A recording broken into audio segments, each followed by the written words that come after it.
Y'all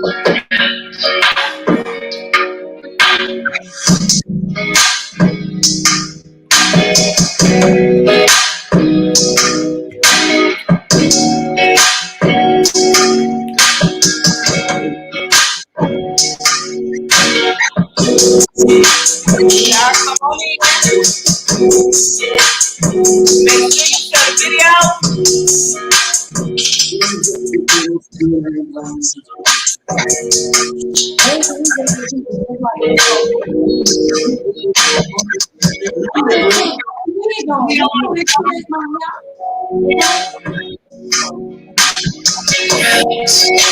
All right, everybody, come on in. Make sure you do the video a heart, a thumbs up, whatever you feel like you need to give. Just come on in. I can't see you all around here, so you're going to have to talk to me, baby. Because I can't see. Victoria, come on in. Y'all come on in to the video. Jessica, come on in. Y'all come on in. I can't even find your name because I can't do one here. But I see the numbers going up. Share the video. Victoria, won't you come on in? I love you for 2 minutes today. Just come on in. Demetra, come on in. Danielle, come on in. I mean, Benjamin. Catherine, come on in. Christian, come on in. Karen, come on in. Come on in. Come on.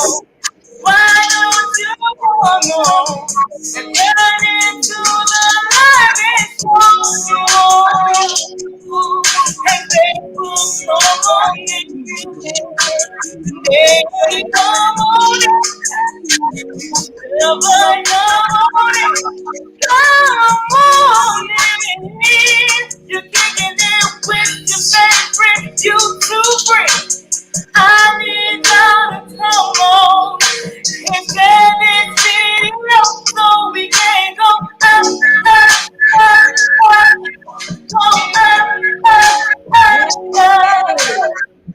Come on and share the video.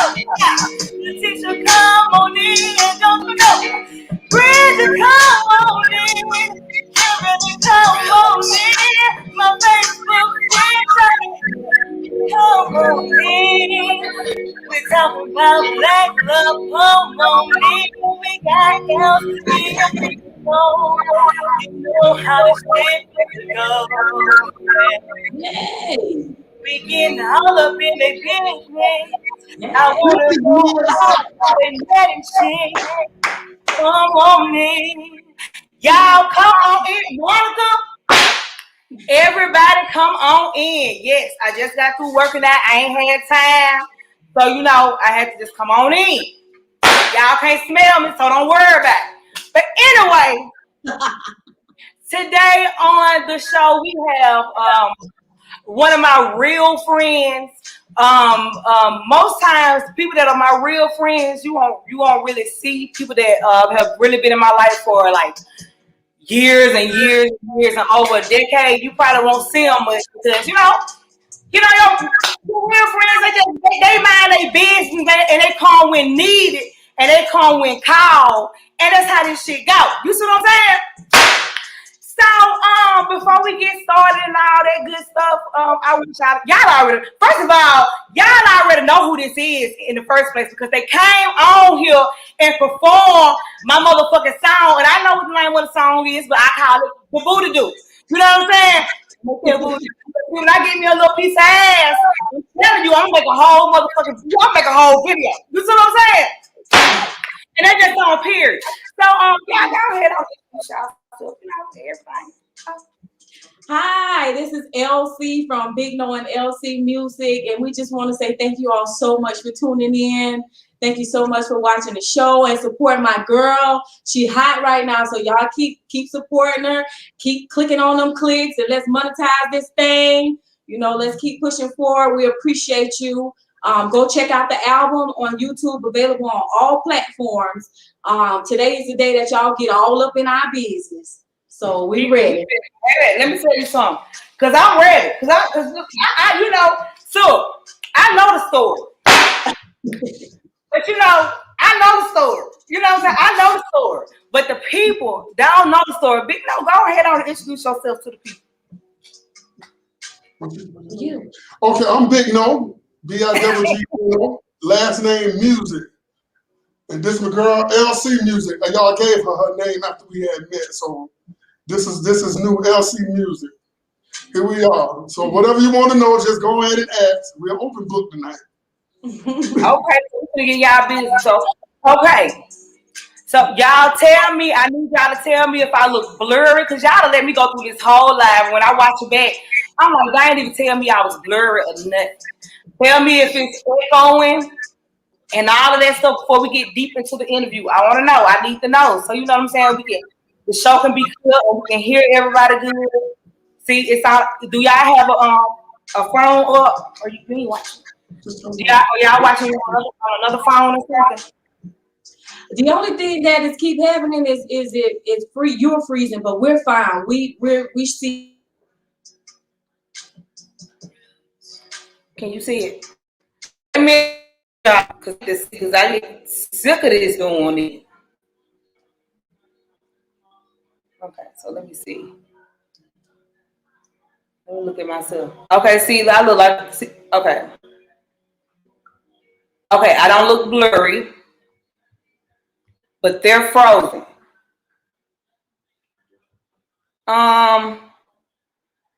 Q. Y'all go out and come back in. I'm about to kick you out. Okay, they went out. Okay, y'all. They about to get ready to come back in. Okay, here they go. Okay. All right, we back. We live and popping. Okay, we look like we back and we live and popping. Let me refresh it so I can look at it for myself. Okay. Wait a minute. Okay, all right. It look like we good. Okay, so let's get this interview started. Hopefully we don't freeze up again. If we do, we just gonna be froze. You know what I'm saying? Shit. Y'all just gonna have to listen to it and hear it the best y'all can. Y'all baby here. We might see, you see what I'm saying? We might hit one of these, but you know, it is what it is. Y'all good? Yeah, we're connected. Yeah, we just keep.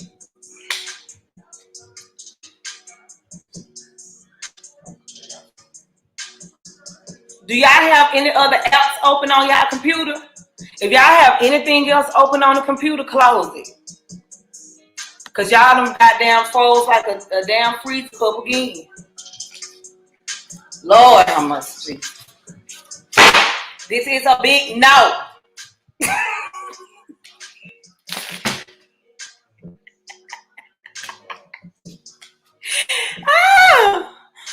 Oh Lord. I don't know.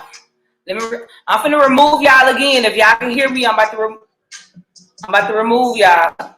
And then y'all come back in. Okay, well they froze again.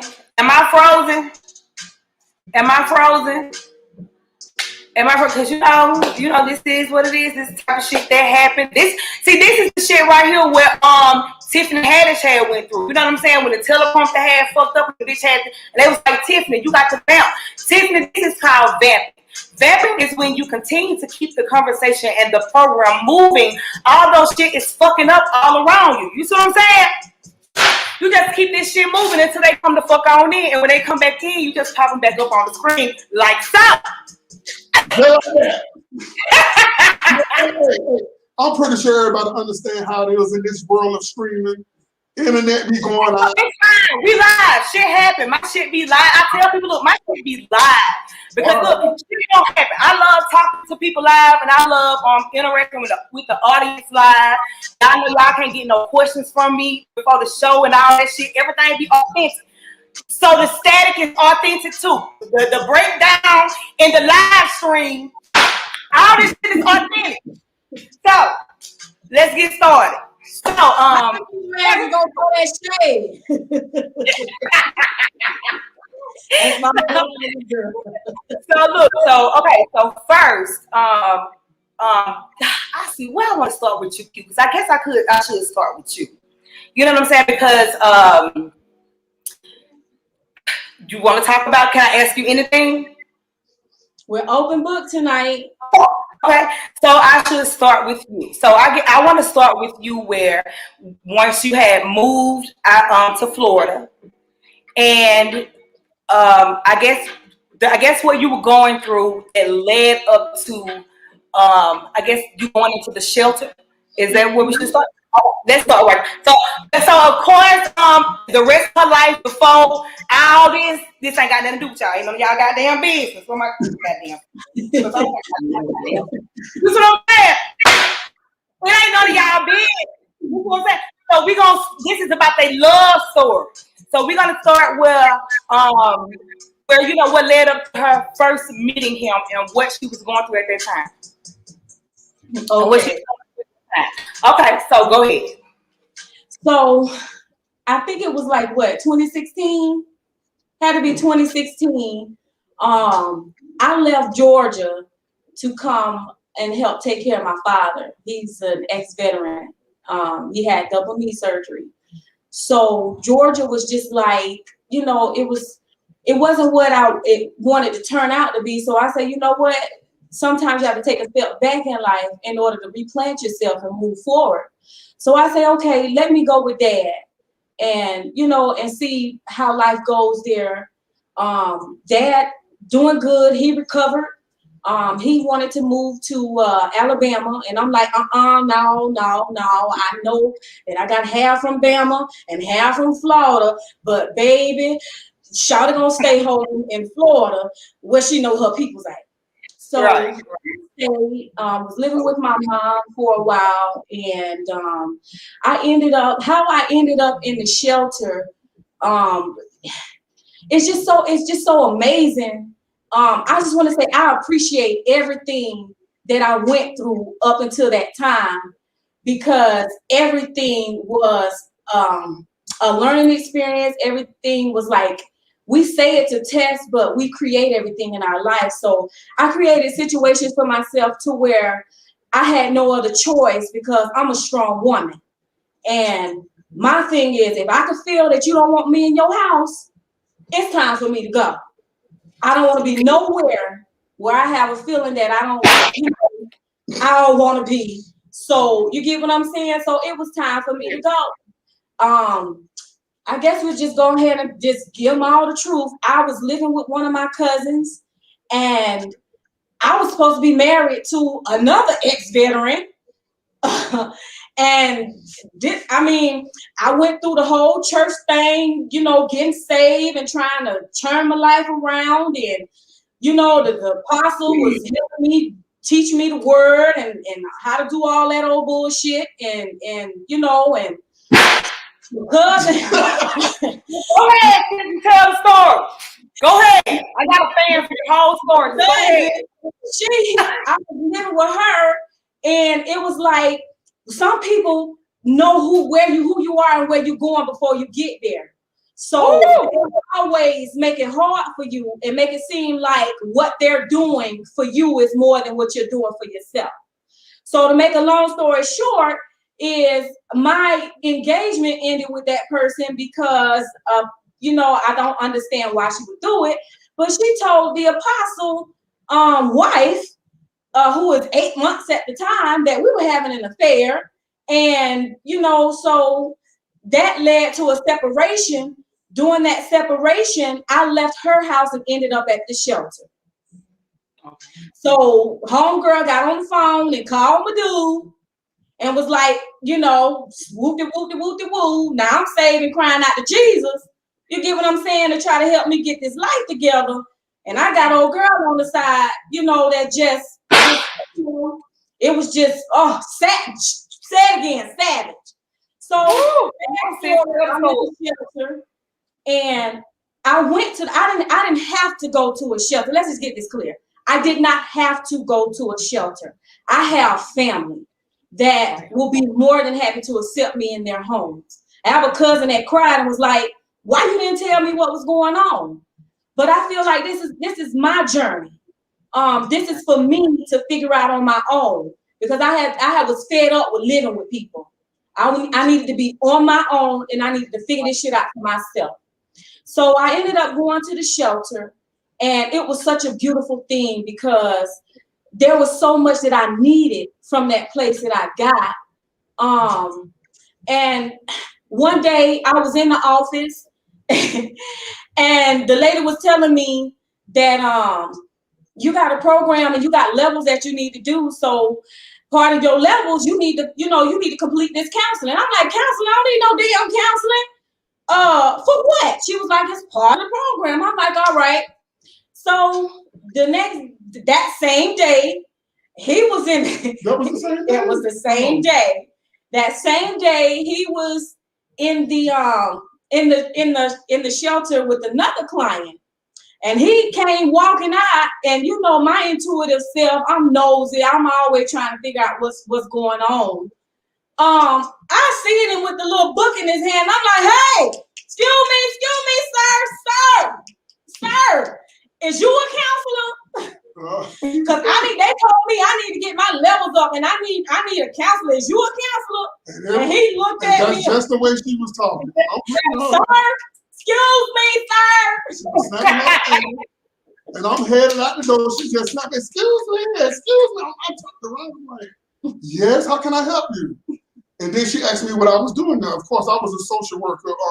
I was teaching parenting classes inside of the shelter to young women that were, homeless and had kids, just connecting them with different resources within the community. And she told me, I didn't even know who she was, wasn't even there to see her. So she called me out, and we proceeded to have a conversation. And she asked me, about certain things. And I said, okay, I can help you with that. We can do this. And from that moment on, there was no type of romantic involvement. Matter of fact, I had a girlfriend at the time. So I was in a relationship, a pretty, long relationship. So we just became, more like, I wasn't like her direct counselor, but when I would come to the shelter, I would offer her different things that I could do for her and the boys. Christmas time came around, I used to give out free toys, and I know she was there. So I would bring the boys, a whole bunch of free toys and stuff that I would get from the organization. And then all of a sudden, we started having all these other conversations about religion. And she knew I wasn't religious, because I told her, I said, I don't go to church or none of that kind of stuff.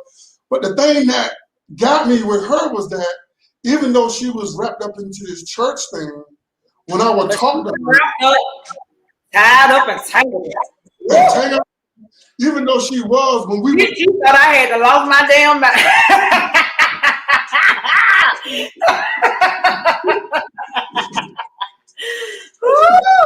So, we just began to have, because I always look for a woman that has some type of spiritual foundation, not a religious foundation, not a church foundation, but somebody that's in tune to who they are. So we were beginning to have these conversations, and I noticed that I used to say to myself, I'd say, well, she says she go to church, but she don't talk like it.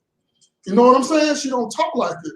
So doing all this, she was telling me about her relationship that she was in at the time. Girl, look, you know about the African man. Come on now. Look, you just touch on, because it's some people on here right now that is thinking about and I don't know, sometimes it be certain situations that have you thinking about certain type of things. And we got people on here right now that's thinking about, fooling with these Africans. And now all Africans is schemers, and then all Africans be trying to take your money, and all Africans be trying to get you to Western Union and shit, and all Africans be with the goddamn MoneyGram scams. And we ain't saying that. That's what we saying. But what we say about the African that she was with, he wasn't shit. But tell the people, just touch on a little bit about the African. Let me be real honest. During that period of time that I was in the shelter, the African guy played a very important role in my life, because even even he being so religious of what he was, I needed that to climb up the emotional ladder in order for me to pull myself up out of where I was. And prayer is energy. Prayer is a direct connection with supposed to be with the source inside of yourself. With yourself. And I know that when someone is putting out vibrations of energy in the world on your behalf, whether it's through Jesus, Buddha, or whatever, it works. And I can tell you that it definitely works. So my thing is, you played a very important part in me learning that you got to have some type of spirituality about yourself. You're gonna have to learn who you are. So he helped me find that. He helped me learn that, look, you're not just a woman, you're a God. So you have to conduct yourself, think, create, be in a state of being to allow yourself to create better experiences and a better life for yourself. But his thing was, this better life was with me. What I realized at the end was you could be so caught up in your own emotional shit that you don't see motives that other people have. See, there was a motive behind that. Not only are you wanting to be a spiritual confidant, but you want me to marry you so you can get over here. And being in the state of mind that I was in, right there, because when I had heard, I said, "Friend, I dipped in your inbox." I said, "Well, friend, you finna get married?" I said, "Well, you finna get married to the African man?" She said, "Yes, friend." I said, "Well, friend, they be scheming. I don't want you to marry them." And she told did. Hey, sus, after about a few months, whenever we would get a chance to have our friend, she would always talk about the African guy. Mm-hmm. And I knew that. Friend. This is what I told her. I say, LC, I say, we're not even thinking about each other at all. We just cool. Just cool. And I told her, I say, LC, I say, are you sure you want to marry this guy? She was like, well, yeah. She said, why you say that? I say, because it seems to me that you got one step in Christianity, 1 foot in Christianity, and 1 foot out.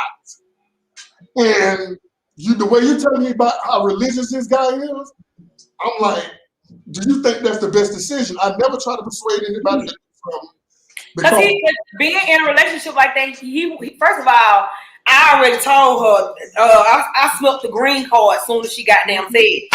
I called it out. I said, period. I said, friend. I said, nuh-uh, that's some bullshit. He on some bullshit. And then, second of all, being with somebody that's that religious, and when she's in a space where she's growing, she wouldn't be allowed to grow and explore what spirituality or what she feel religion is or whatever on her own, because he would have forced her to believe. Because they're very strong-minded men. The culture of the African culture is, and that's where we get it from. They're no different from us. We're the same thing. We just here in America. It just goes deep. We have strong-rooted cultures, and that the culture over there is the man is dominant, and it wasn't gonna be right for me to allow him to be a part of my life, or for me to step into that. Knowing, and this didn't happen until after me and Biggno met. We had that. He asked me, he was like, are you sure is that what you want to do? Because maybe 2 months before that. So when I asked you if you want to marry him? Yeah, he asked me, and I'm like, I couldn't answer right away, and I really had to think about it. And I'm like, well, I'm not, not really feeling this, church thing, because it's just, I'm not feeling it. I'm feeling like I'm going further back than pushing forward of learning who I am. So yeah, but you were still on the verge of marrying this guy. Oh yeah, I was all still the way up until we never had a romantic interest in each other until 2 months before I was supposed to move to North Carolina. But we skipping ahead. Go ahead. Yeah, y'all skipping ahead. During that time, that me and the African guy was together, like I would have conversations with him, and out of the blue, even if I don't mention it, out of the blue, all of a sudden he'll come up, and I can honestly say, when the subject came up, the way I was feeling was like, I don't know if this is something that I want to do. My intuition, everything in me was just like, you love him because you've been talking, you've been in a relationship with this guy for 2 years, and you develop some type of attachment once you've been with the person, and you feel like you have a sense of obligation. But I had to realize that the obligation is to myself and not to no one else. So now, this is during the time that we were friends. We weren't, we were cordial. We didn't talk on the phone all the time. Matter of fact, we didn't talk for like 2 years. For 2 years. And after those 2 years, that's when, he found out about the African guy. And, we got together.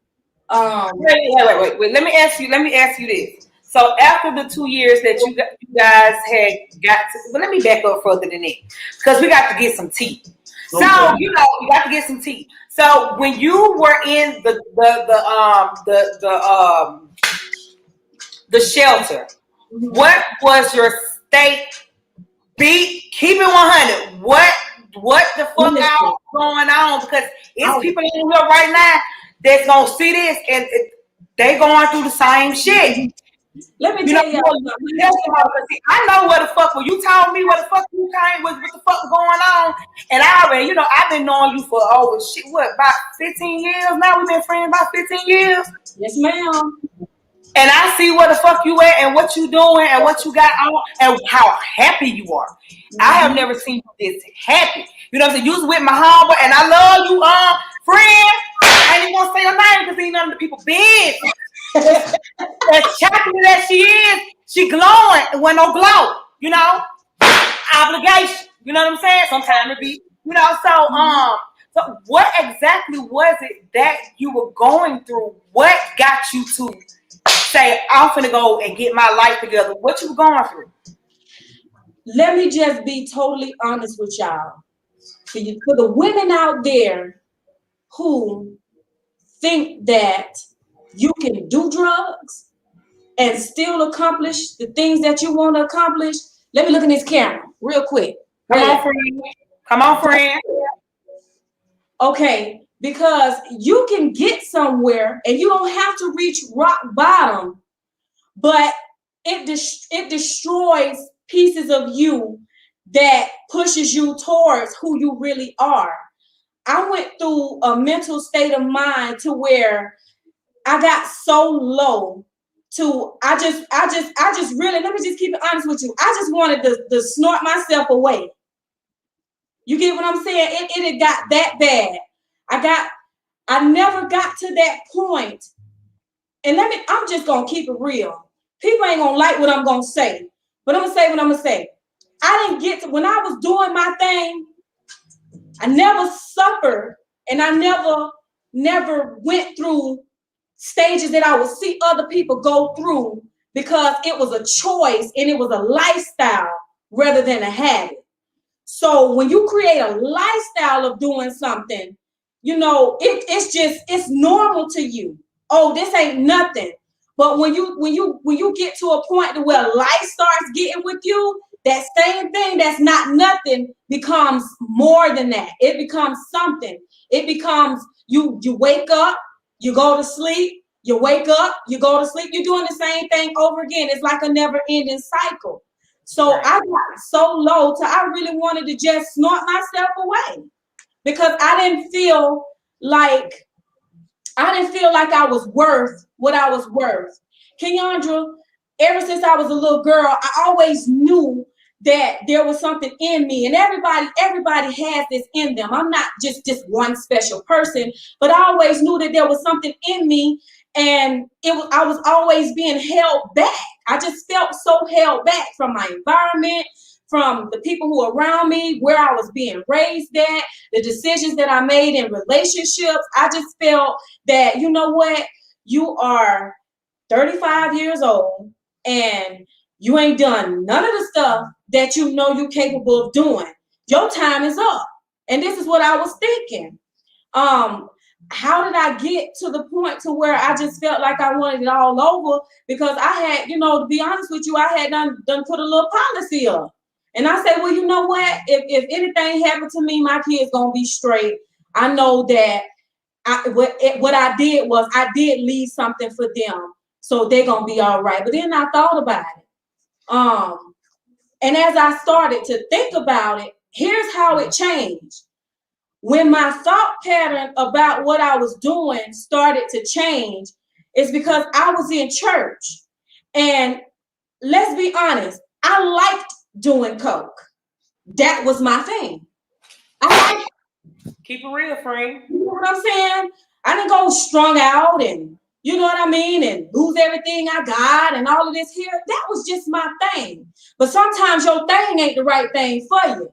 And you have to move on. What put me in depression is the point of me being in the church, being on praise and worship, crying out to God, face all muddy, snotty nose.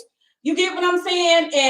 And staying, at the altar and before God and up on praise and worship. And then I'm saying to myself, how you gonna be up there on them people praise and worship team?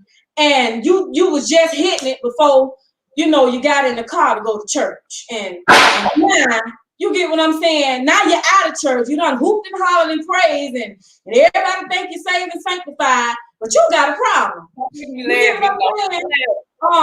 Everything that you want to find is in the church. Right. So I felt so useless and so bad for doing what I did. I felt like, God, I wasn't gonna get nowhere, and I just felt condemned because every time I went and I would get the message would always it just felt like I was being bashed and I wasn't being uplifted. It just felt like every time I left off the stage, I would feel weighted. Every time I walked in the door, I would feel weighted because let's be honest, I like to getting high. You get what I'm saying? That's what I did. That's my motherfucking business. I paid for my shit. You understand? That's what I like to do. And why can't I love God? And why can't I be a good citizen and smoke my motherfucking powder? Woo! Come on in, friend, and keep it real. So I'm just keeping it real because there's somebody out there that need to hear this. Don't let what you do stop you from doing what you really want to do. Your thing could become a bad thing for you and hinder you from getting where you need to go. And I had to stop going to church because I felt so condemned. I felt so bad. It's like I wasn't getting nowhere because I'm searching for truth inside of me, and I'm searching for, searching for this confirmation that although I like doing this, that I can still be righteous. Although I like doing this, I can still live a prosperous life and create beautiful moments for myself. But what I was not realizing is we have everything in us to produce the euphoria that we want. And we always looking for something on the outside. The euphoria that I get when I'm in the studio and when I'm performing, can't no drugs do that for me. Nope. You know what I'm saying? It can't do that for me no more. So I don't have thoughts. I don't have look back, and that's just something that I grew from. And I grew from it because I was no longer in an environment of condemnation. I was no longer in an environment telling me I'm unworthy. I was no longer in an environment telling me that I'm not the answer and somebody else is the answer. No, you are the answer to your own problems. Get your own self together. Nothing on the outside is going to help you do anything but what you got on the inside. You have to make a decision in yourself. So, friend, I'm going to tell you what I do. Let's get down to how he came in. Come on in. I got so fed up in the church. I left early and I did not go back. I had about $800-900 in my account. I said, you know what? Rent due, fuck it. Bills due, fuck it. I'm tired of feeling like this about myself. I'm tired of feeling low. I'm tired of feeling like everything that I dreamed of is so far away from me that it's unreachable, it's untouchable, that there's nothing that I could do. So I went, got me a doggone 8-ball, went to the motherfucking house store. Let's keep it real now. Come on, I'm past that point, but let's keep it real. This is how I pull my motherfucking self. She telling the truth now. My motherfucking self. I know. I got high, went to the motherfucking hair store, did my hair, looked myself in the damn mirror, and say I wouldn't give a fuck if they put my shit out tomorrow. Today, you gonna feel good about yourself. You gonna get this 12-pack of Heineken. You gonna get this 8-ball, get that notebook, and get your headphones and put that shit on. Go back to where you came from. Go back to what's on the inside of you. It took for me to pick up excuse me, y'all. It took for me to pick up my pen and my paper and realize that Q, LC, Laquana, 2, you're more than this. You got something inside of you that the world needs. You got something inside of you that people want to see. You're going to have to figure yourself out. One thought came to my mind. If you don't do nothing, when you go to your little jobs and do your little hair, you don't do nothing but put $30 or $50 up to the side. Set you some studio money up to the side so you can get in the studio and start pulling yourself up out this shit. You got everything that you need. I looked myself in the mirror, hiding the motherfucker, snoring my shit, and I brought myself up out of that. 2 days later, my brother put his album on Facebook. Y'all go get it. Israel Raw, Donna Goins. He put his album on Facebook, and I shared it. When I shared that album, he contacted me. And he was like, man, that's your brother? That's your brother? You need, I've been trying to get in contact with your brother. You need to hook me up with him, man. I had been following her brother's music for a few months, like for a while, and I was feeling his music. So I was following his brother's music for a while, and I'm scrolling down Facebook, and I see what she posted. Mind you, I'm still in a relationship now. I'm sitting in the apartment, my girl there. So I call, I think I hit her on Facebook. I say, call me. What's up? Because I'm about ready to get out of my relationship, but I'm trying to, be ready to move to North Carolina, and I wanted to work with her. But let me go back. 2 years before that, she gave me a CD when she was in the shelter. She was telling me she do music. People come to me, I do music, I'm like, whatever. I'm like, whatever. So she gave me the CD, and I put the CD in my CD player in my car. And the CD stayed in my CD player for like a week. She was calling me to bring her CD back. So I took the CD back, and I was like, this you on here? She was like, yeah. I said, well, who wrote the songs? She said, I wrote all those songs. I said, you a writer? She was like, yeah. I said, we gonna work. Yes. Yes. I said, we gonna work together. We ain't speak again for a year, like a year and a half. Yep. We didn't speak again for a year and a half until the Facebook thing. So I'm scrolling down Facebook, still hit her a week later. The girl that I was with, we broke up. I'm planning to go to North Carolina. I said, we need to record. Go ahead. So he broke up with his girl 1 week. I broke up with mine. I never did. Let's be honest with you. I never broke up with the African guy because he asked me, did I want to come record with him? And I was so excited because, mind you, y'all, I was in that mirror and I didn't know that what I was doing was I was creating a moment for myself. I was creating for myself when I told myself in the mirror, you got something inside of you. You got to get this shit together. Go ahead and finish this shit, because this shit ain't gonna be long. You got something to do. So I guarantee you, when I pulled myself up, the moment that I started feeling better, I felt better about myself, Kenyandra. I didn't let what I was doing no more stop me from looking at myself about who I am. See, before I allowed people to tell me what you're doing is wrong, and because of what you're doing is wrong, you are wrong, and you are not a good person. You're not going to be blessed. That's a damn lie. Damn lie. You got to speak life into your own situation. Right, right. You have to speak that into your own situation. I didn't realize when I got in that mirror that I was speaking life and that I was creating something. I had no idea. 2 days later, he called me and was like, I want to record with you. I got a song. I was like, I broke up with my girl. You want to come over and record? I was like, hey, my girl gone. Just come over and record. And I'm like, I'm not gonna be here that long. I got like 1 month there. So I want to do this song with you. And I sent her the song. Yeah. And she came over. 2 days later now. 2 days later. And she never went home. I ain't never go home, Kenyandra. Let me tell you something Biggno about my friends. You know, most of my friends, see, the people that's real close to me that I've been friends for a long time, most of my friends got good pussy anyway. You see what I'm saying? I'm just saying, look, most of my friends got good, because most of my friends, they get in long-term relationships, and I'm talking about the nigga just won't go nowhere. They can't never get rid of them. They have to leave them.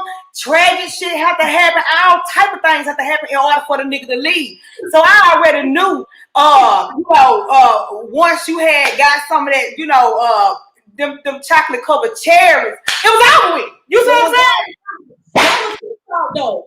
That was his fault. Because listen, right? I thought we spent his birthday together. Now we're recording, we're in the house. We got some Jack Daniels. Let me just back up, y'all. Let me just tell y'all how much of a wonderful person, not just because he's my dude, but just as a wonderful person he is. I didn't hide what something told me, don't hide what you're doing from me. I'm just, some just told me, don't hide what you're doing from him. If you're going to snort your shit, you don't do this in front of everybody. Don't put your business out there in front of everybody. I'm doing this because it's going to help somebody. Because I was able to get through it. You don't tell it while you're in it because you feel some type of way. But I can tell it now because I never hid it from him. And not one time did he ever say, you don't need to be doing that, or never, he never looked at me different. And it just amazed me because the reason why I did it was to make him not be interested in me. Truth be told, I was like, well, shit, if he see what I do, he ain't gonna be interested anyways. Most people, you have a person and they do something, you automatically assume, oh, they're a powderhead or they're something. No, Shawty wasn't no powderhead. Shawty stayed on her P's and Q's. I just did what I did. So and let me tell you this. That's the difference with a lot of people. One thing about you, when you was in your shit, you still knew how to carry yourself. You know what I'm saying? You still knew how to be a lady, and it didn't affect how you interacted with people. You see what I'm saying? Some people, when they be in their shit, you can't necessarily just sit there and accept who they are while they're going through it, because who they are is different. You know what I'm saying? Then who? You know what I'm saying? So I want people to understand that. I don't want nobody to feel like you got somebody over there that's snorting powder and they acting a motherfucking fool, that you need to stay there and be in it. That's what she said. People be different. People be different. People act different when they on certain shit. She ain't one of them people that act no damn fool. Some people can't do certain stuff and still remain who they are. So okay, go ahead. So I didn't hide it from him. I kept it 100 real. He saw me as he wanted me to be. That's the key. That's the key to what I've learned over the years about relationships. You know, her issue that she had wasn't so bad that it turned me away. You know what I'm saying? She did her thing. Everybody got their thing that they do. But I never focused on her thing that she did. I focused on who she was as a person, how dedicated she was to trying to do her music, how loving she was, how kind she was, how funny she was. So I kept my focus on that. And the more I focused and appreciated the good part of her, the less she wanted to do what she wanted to do. I just lost interest. What you focus on expands. That's just the law of life. I was just gonna say that what you focus on, you make bigger. You make bigger. So I didn't focus on it. We have conversations about it, and our conversations will always be some to the extent of, well, is that beneficial for you? Mm-hmm. It don't matter whether it's good or bad. Good or bad is irrelevant. The thing is, I used to ask her, is it beneficial for where you want to go? Mm-hmm. Right. That's the thing. Yep. And I had to make a decision. So we started recording this music, and I heard this girl hit one note, and I fell in love, child. Yeah. And you know what? Go ahead, Q. I swore he was gonna want some birthday pussy, but he didn't. He was such a gentleman. I'm a gentleman. I say this nigga that invited me over. I was scared to go at first, and I was like, "Oh God, he got another one of them studios. I hope he ain't got no damn red couch, because I'm gonna turn the fuck around." So I say, I'm gonna go over here and we're gonna enjoy ourselves. And Key, it's like it was his birthday. We were drinking, and he never tried me. I'm a gentleman. I'm like, is he gay? Yeah, that's what she thought. Well, she got to ask the goddamn question. Because let me tell you something, these days, they just let me get my fan. Just hold up for a second. These days, you have to ask the question. You know what I'm saying? You have to ask the question. You can't just sit there and take a man for what they say. Because hell, just because they married, got kids, don't be married or whatever. You can't just these days. You got to damn near put your finger up in their asshole to see if it's loose, and they just don't figure it out. Like, that's insane, but that's insane. But I ain't never had this happen before. I always just had to ease my way up out of a situation, but he never tried me, and it turned me on. It was like we fell in love doing what we both love to do. It was never intended for us to get together. No. And as a matter of fact, Key, let me tell you something. I made a decision the day he left. I told him, I choose you. You ain't going nowhere. You can't leave Florida without you knowing that I choose you. No, but I was still hearing about the African man for a little while. Well, because I'm getting ready to go to North Carolina. We recorded one song. It's a nice song called I Love You. And the words is like, and I'm looking at her singing this song, and she's singing this song, and I'm like, oh Lord. Okay. So I had to keep reminding her and myself. She kept reminding me, well, I'm getting married to the guy in Africa. I said, yeah, but I'm going to North Carolina, and I'm good. We good. We just gonna record this music, and we're gonna make it do what it do. Before I know it, I moved out of my apartment. I was supposed to leave in North Carolina in a month.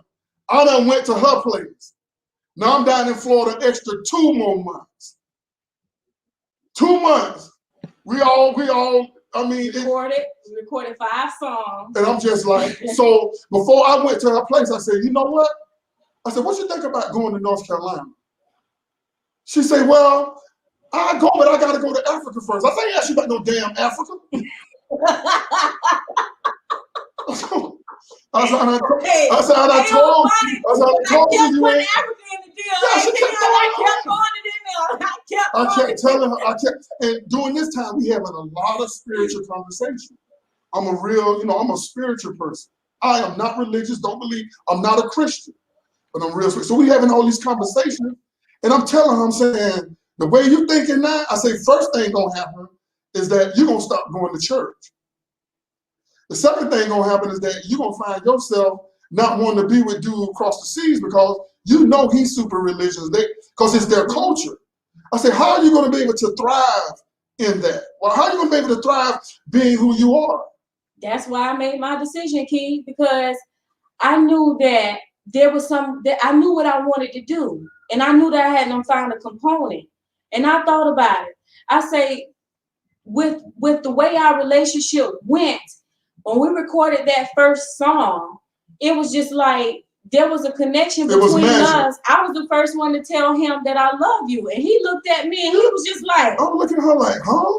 How am I supposed to take that? I'm like, he was like, she would literally start telling me that. She was like, so look, so the first time she told you that she loved you, what did you think? Man, it was so genuine, but it took me by surprise because all I'm thinking about is leaving, going to North Carolina. I've been planning this for years, a couple years. And when she told me that, not only did she tell me that once, but she would say it quite often. She said, man, I love you, Biggno. I'm like, but you get married to the dude in Africa. It was genuine, Key. I wasn't in love with him. I just genuine. He started to grow on me. I started to love him as a person first for who he was. That's true. And it was different, Key. You know how you be sexually attracted to a person and then you fall in lust thinking it's love. You ain't in love, boo. You in lust. Right. So I lust experienced. I mean, lust is a good trait. Lust is good. But I realized that it was different. It was just like, damn, I love this dude. That's my motherfucking dog. That's how I felt about it. But then since this show is all about some tea, can I tell the baby? Come on in. Okay. I'm gonna tell you what really got me, y'all. Biggno had my wings flapping. Where my hands at? How she do it? That was the first time. Do you know what she's talking about? In my life. I think I do. She said her wings flapping. I already know what she means. She said she talking my bingo. Key, that nigga, I don't know what happened to it, but listen, I think Gecko is his cousin because when I met Sir, it was just the first time was just like damn, I had to roll the fucking bed. I said, oh my God. You had to what, friend? I had to roll the fuck out the bed. She rolled completely. Let me ask you, was this your first orgasm? It was my first. No, friend, no. Now, let me hold up, friend. Just hold up. Wait, friend. Let me digest that for a minute because I know how long you was with a motherfucker.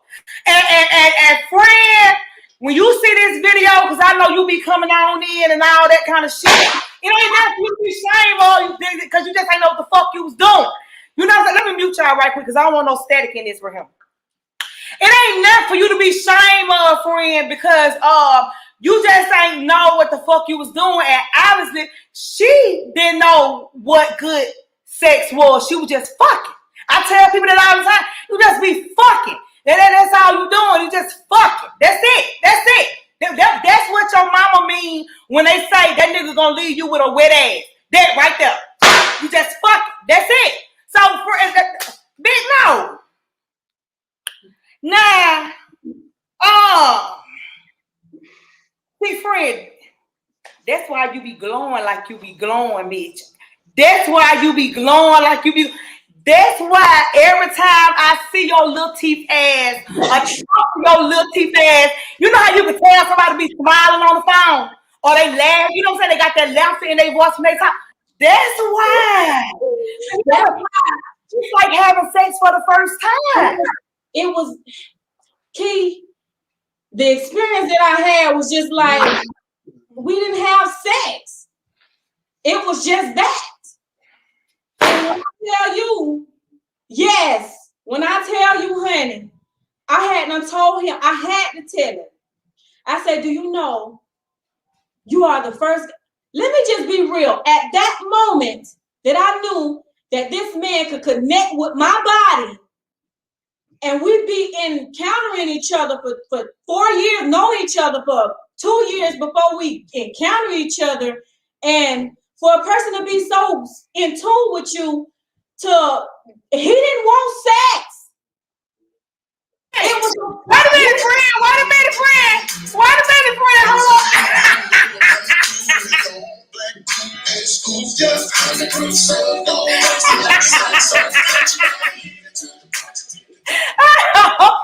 on. Look, girl, he done made that booty do. All right, go ahead, friend. Tell us. Girl, listen. The coochie bone jumping, so. After that day, honey, I had to unpack me a damn bag. Hey, the dude calling her phone, her fiance calling her phone, she won't answer the phone. It was over with. Now let me tell you something. See, that goes to see all that shit with them motherfuckers in Africa. They gonna go to show you just because you got down from the tribe of Mundumbe, that don't mean shit. You see what I'm saying? It don't mean shit. Cause see, you got yours right up what you were looking for in Africa, bitch. It was right here. Right here. All the time. All I had to do was to accept myself and to feel good about me. Because here, let me tell y'all women something out there. A man is only going to feel about you how you feel about you. You can't look to him to make you feel good. You can't look to him to make you happy. You can't look to him to make you rich. Bitch, you got to be rich on your own on the inside to manifest that money. You don't have to be the shit on your own. You're going to have to love yourself and let him want to love you. And at that moment, I believe that if I met him anytime before I had that 8-ball and that 12-pack of Heineken, I probably would have lost him. Because, see, I had to realize that day that, bitch, you still the shit. You ain't still the shit. You still got a powerful ass, wide ass mouth that's loud. People want to hear it. You got a good voice. You too much. You hurting yourself. So when you start feeling good about you, then somebody else will feel good about you. And then you gotta genuinely, and that shit got to emanate from you genuinely. Oh, it's definitely genuine. I mean, we made a pact with each other when we first got together. We was like, look, I done been in relationships, I done been married. I said, but this time with you, knowing that not only do we have a relationship, but the music, we both love the music. That's what makes it even better. I've never done music with no relationship I've been in. No woman has ever been involved with my music, and I'm 49 years old, been doing music a long time.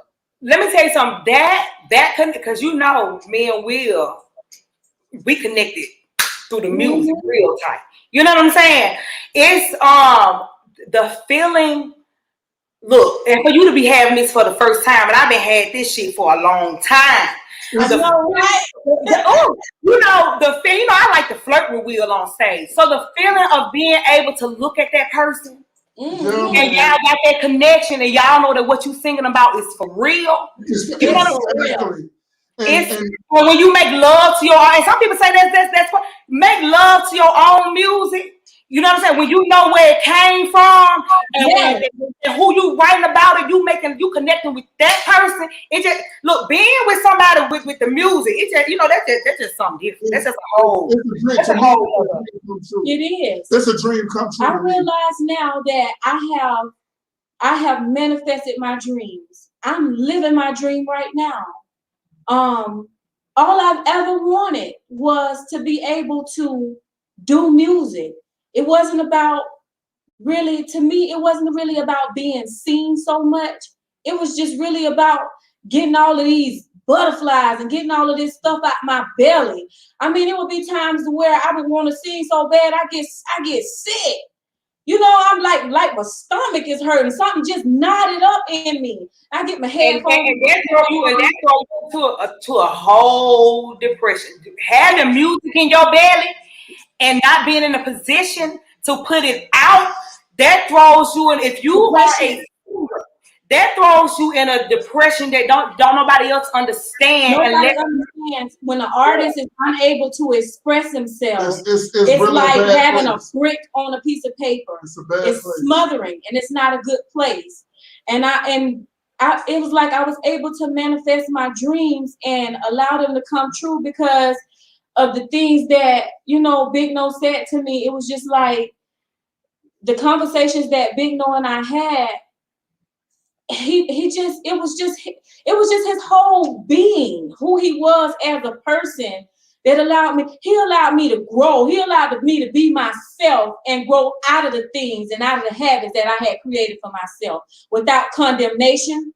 I got a note on my door saying, "No judgment. We still love you."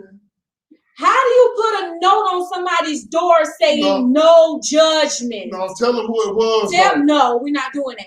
No, you ain't got to tell the name, but you can tell them. But it was someone from the church. And the note said no judgment. If there is no judgment, how the hell do you put a note on my door saying there is no judgment? That right there is coming from a place to where I couldn't even receive it. So how I was able to grow is I had somebody to see me as they wanted me to be and not see me as I was. And when I realized that Biggno genuinely, like, Biggno loved LC. He genuinely cared for LC. Let me ask you something, Biggno, because that's a hard thing for a lot of people to do. Mm-hmm. And to be able to deal with somebody who has an addiction to something. First of all, let me mute you because I feel like it's an echo. Okay, first of all, Q, let me ask you, what you feel like you had was an addiction? I felt like it was an addiction. It was Look. Okay, so that's the first thing. First, I feel like it takes a certain kind of patience to deal with somebody who's addicted to a substance. But when you have somebody that can just say, you know what, I have an addiction. You were never in a denial about you being addicted to what you was addicted to. So that makes him have more patience because you are able to admit who you really are and what it is that's really going on. So that way he can move forward with you in patience. Some people, deal with people who never take responsibility for what it is that they do. You can blatantly, put it write it out and or send them a screenshot of it in the textbook. This is what addiction is. No, I got a habit. Well, it's the same shit. You know what I'm saying? If you got a habit of doing something and you cannot stop doing it, and you know what I'm saying, it dictates more of your life than what it should be. It's an addiction. You know what I'm saying? Like I can clearly admit. I can clearly admit that I'm addicted to weed. You know what I'm saying? Let me tell you something. I love to get high. You know, cute. We done got high for years ago.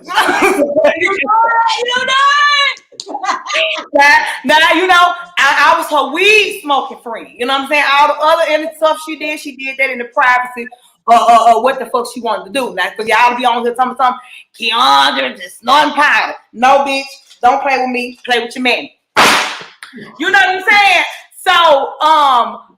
So yeah, you know what I'm saying? I can truly admit and stand in the fact that I'm addicted to weed, and unless it affect my health, I don't got no plan on stopping, and unless it affects who it is that I truly am.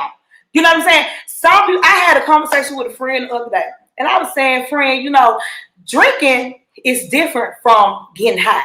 And she was like, no, it's not. It's the same thing. I was like, yes, no. I was like, no, it's not. It's not the same thing. I said a person reacts totally different when they're high than when they're drinking. I said when they high, you relax, you chill. You know what I'm saying? The things that probably would piss you off and tick you off and upset you, you let shit go. You just be hungry, high, and horny for the most part. You know what I'm saying? I said when you drink, you know what I'm saying? When people drink, they become a different person. You know what I'm saying? More control and inhibitions. Your personality change and all kind of shit like that. I said that's different. You know what I'm saying? We ain't gonna compare you being smoking weed to, you know what I'm saying, you getting drunk. That's just, you know, the people, you put a drunk person or a high person in the room, a person that's high weed, they ain't gonna act nothing alike. It's gonna be totally different. You know? So I think that was one of the first steps of you being able to even accept her and accept who she was and what she did and allowing her to grow in that space. And then, you know, you ain't take out it wasn't nothing that you just did for years and years and years and years and all your goddamn life neither. You know what I'm saying? It was a period that you went through. You realized it was a problem, and you stopped it. You see what I'm saying? And you stopped, and you was able to stop it with love, because it got to be with love. But That's the only way. That's the only way. That's the only way. But how did you have that? How did you? They just said it. Shit. That's how you know. How were you able to love her through doing something that you know wasn't healthy for her, and it wasn't you know, the person? How were you able to see her and see that person pass, you know, all that riff and all that shit? How were you able to focus in on who you saw her as in the future? Well, that's the key word, is that I had to focus on the good parts of her. Not to say that the other parts were bad.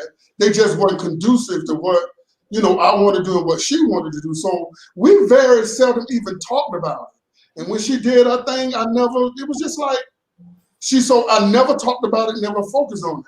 I would try to get her to focus on things like, what do you want to be? What do you want to go? What do you want to become? And the more she started to turn her focus away from her problems and the issues, where she, you know, what made it allow her to do that, and started focusing on the dream, then she realized that that wasn't conducive with the dream. It was not. And that's another thing, Q. You had something that you wanted to do, something that you had to look forward to, a goal to obtain. Everybody don't have what do you do when you don't have nothing that you are trying to obtain? You know, what do you grab onto?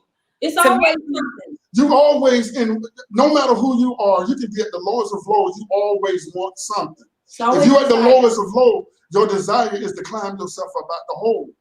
Right. How do you do that? You do that by changing your focus. I know that may sound hard, but you know, when I was in college, we learned about what we call the emotional scale, and you sort of have to work yourself up the emotional scale. You can be angry, but then you move from angry. Revenge is a little bit better than angry. Then you move from revenge up to hopeless, being hopeful, hope up to faith, and then the ultimate reality is knowing and love. So that's what it was with us. The music, I was like, man, I just seen how gifted she was. And I love her in spite of the music, don't get me wrong, but the music was the foundation. And once we got focused on the music, all the other stuff just kind of faded away. Like for real, like literally. Keandra, I didn't focus on it no more. I still did it from time to time. It wasn't like I just went cold turkey or whatever the case may be. I still did it from time to time. But my thoughts about myself when I was doing it was, shit, I'm going somewhere. I'm doing something. So eventually, you know, this shit here right here ain't gonna mean nothing to me. I could be in a room full of celebrities with a whole line. It don't bother me. You know, and I've developed that with myself because I allowed myself to be me. See, a lot of times we don't allow ourselves to go through that process. We want to go through everybody else's process. My process is not your process.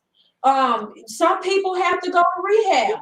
Some people can overcome that with self-strength and finding something deep inside of them like I did. I just had this burning in my belly for the music, and I knew it was just something in me that knew that if I keep doing this is gonna keep me further and further away from what I'm doing. Because first of all, I'm not going to attract the people that I need to attract to. I'm gonna keep attracting these dope boys. I'm gonna keep attracting. You get what I'm saying? I'm gonna keep attracting environments that that wears around. So I just changed my whole thoughts about it. I never condemned myself. And when I did do it from time to time, it was nothing until it just became to where, I mean, it just faded, Kenyandra. When I moved up here, I thought I was going to have a problem. I thought that it was going to be hard for me. I thought that, at first I just thought, I said, I'm moving because not to get away from it. I'm moving because I have an objective. I have a goal. There's something that I want to do. And I knew that wherever I go, I take my problems with me. So while I'm here waiting, because it still took us 6 months after, I moved out of my place with my mom to actually kind of get everything settled. So during those 6 months, I still did it from here and time again, but I still kept my focus on what it was that I wanted to do. And I knew that this is where you need to leave the baggage. Because if you don't leave it here, you're going to take it with you. So you can't go to another town expecting that, oh, I'm in a new town, I ain't going to want to do it, or I ain't going to get to it. No, that's a lie. You take you wherever you go. And trust me, if that's your point of attraction, you're going to find it. It's going to find you. Or it's going to find you. So I had to change my whole thought cycle. I say, look, I'm going to enjoy my time and do what I do while I'm here and let this shit just fade off of me. And I didn't focus on it. I didn't wake up in the morning with the thoughts that, oh, I'm going to go get my little stash or whatever so I can write my little music. No, I didn't think about that when I woke up. When I woke up in the morning, I thought about, okay, when I get to North Carolina, this is what I want to do. This is what I want to do. When we get to Carolina, and I just kept writing it in my book and writing my little songs, and I just kept focusing on what it was that I really wanted, and it faded. And we would talk every day, like for 6 months, every day. Yeah. We would talk. We was actually we were acting like we was in a full-blown relationship, which we were, but you would think after 6 months of being so far apart, you would think that things would fade. No, it even got more intense. Mm-hmm. For the 6 months. Our relationship got more intense. Wasn't no fucking around or nothing like that, because I have zero tolerance for fucking around, period. We don't zero tolerance. That was one of the pacts that we made. No fucking around, zero tolerance. And I'm not responsible for your happiness. And that's when she heard me, when I first said that to her, I was like, I want you to know now, I love you and I want to be with you, but I am not responsible for your happiness.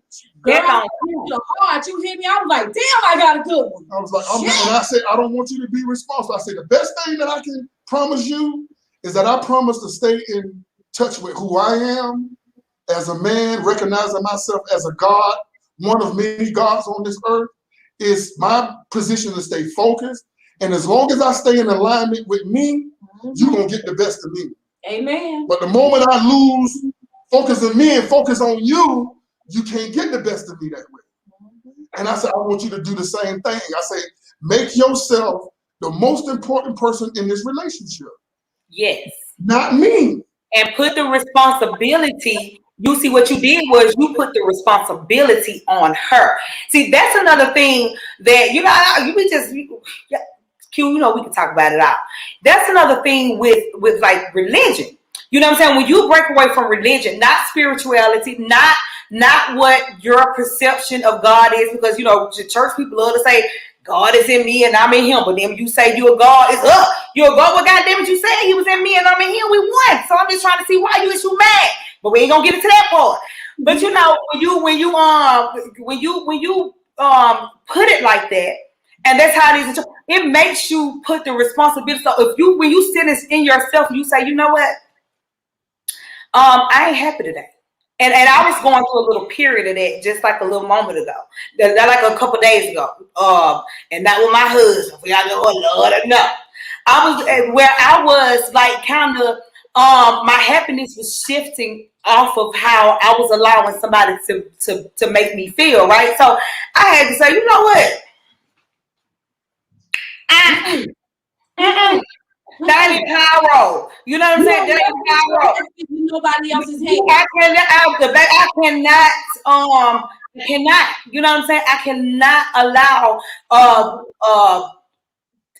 certain things that to bring me down. You know what I'm saying? You got to just you have to let a person be who a person is, and you accept the stuff that you want to accept, and the parts of a person that you don't want to deal with. You know, you don't have to deal with it. If I can't accept you being high, and I want you, I can only deal with you when you're sober. You know what I'm saying? I can accept that part of you. You know what I'm saying? I don't like to accept the high part of you or whatever. So that was good. That's like that's one of the best lessons to learn, and that's one of the longest lessons. It sounds so simple, but that's one of the hardest lessons to learn.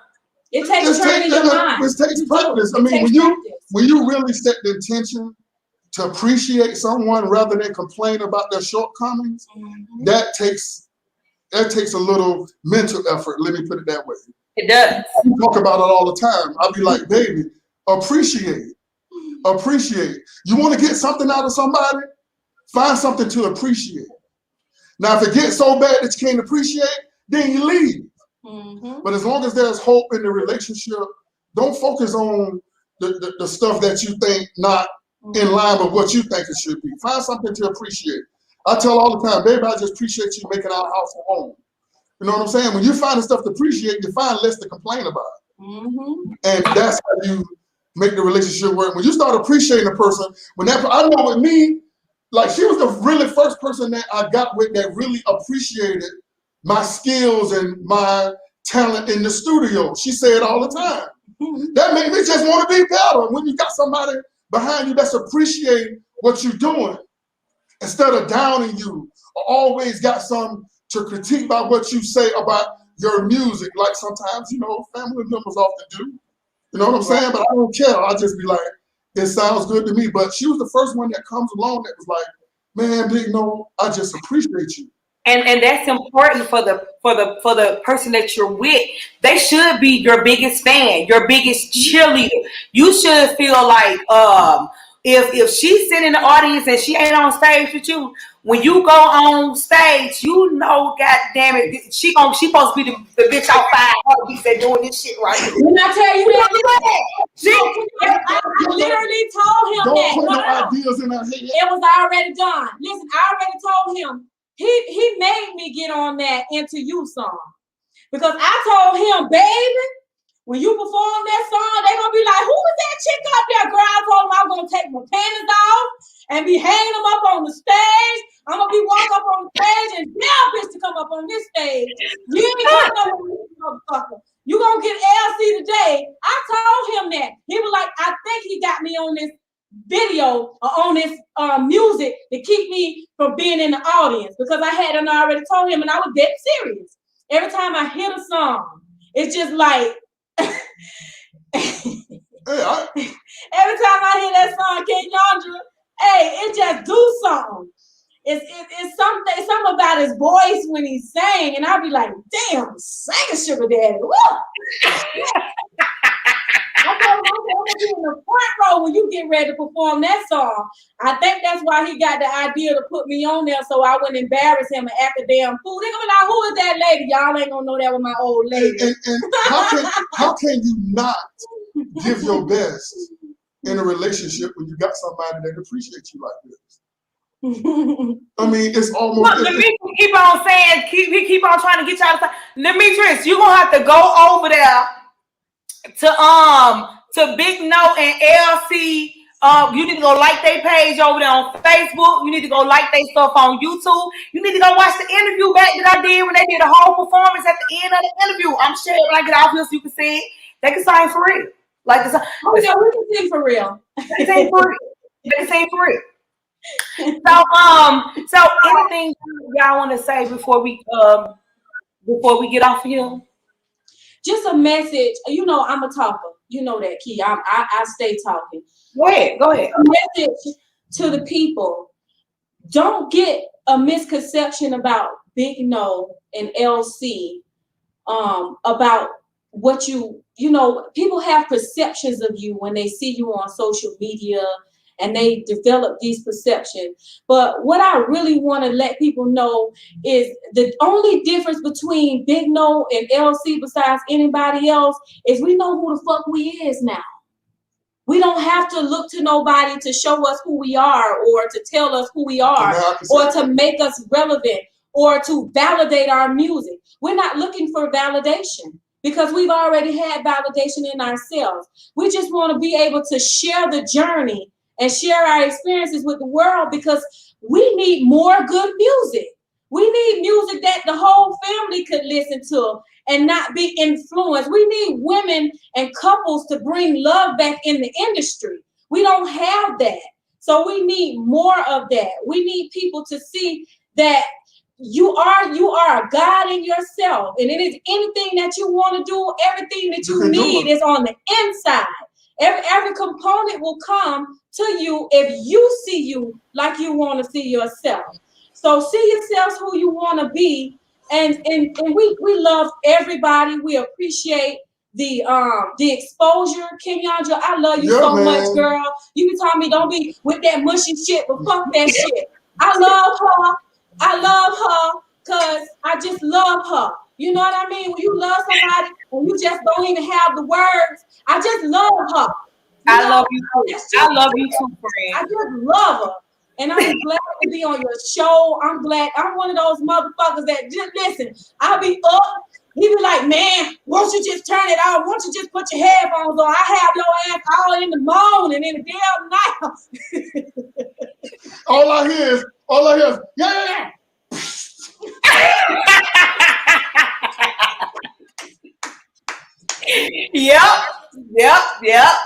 Yep. Look. I just would like to say that, you know, no matter what it is, just know what you want and focus on that and don't worry about how. When you worry about how it's going to happen, that's when you get caught. But we have trained ourselves. We don't worry about how. All I told her, I said, look, with what we have, our relationship, we're getting ready to, I said, I want to put our relationship in our music and I want to put it out there for the world to see. You know we need more of this. Because this is something that people need it's a lack. It's a lack of this kind of we're stuff. not trying to be like anybody else. We just want to show the world that love is still real. And we have the power within ourselves to create so many beautiful experiences by being honest with ourselves. Be honest with yourself and what you want to do. If you want to be a hoe, be a hoe. But be a hoe. If you want to be gay or be with men, be with men. But be honest with it. Just be true to yourself and what you do. And listen, the world will accept you. You ain't got to worry about making somebody's business. The world will accept you when you accept yourself.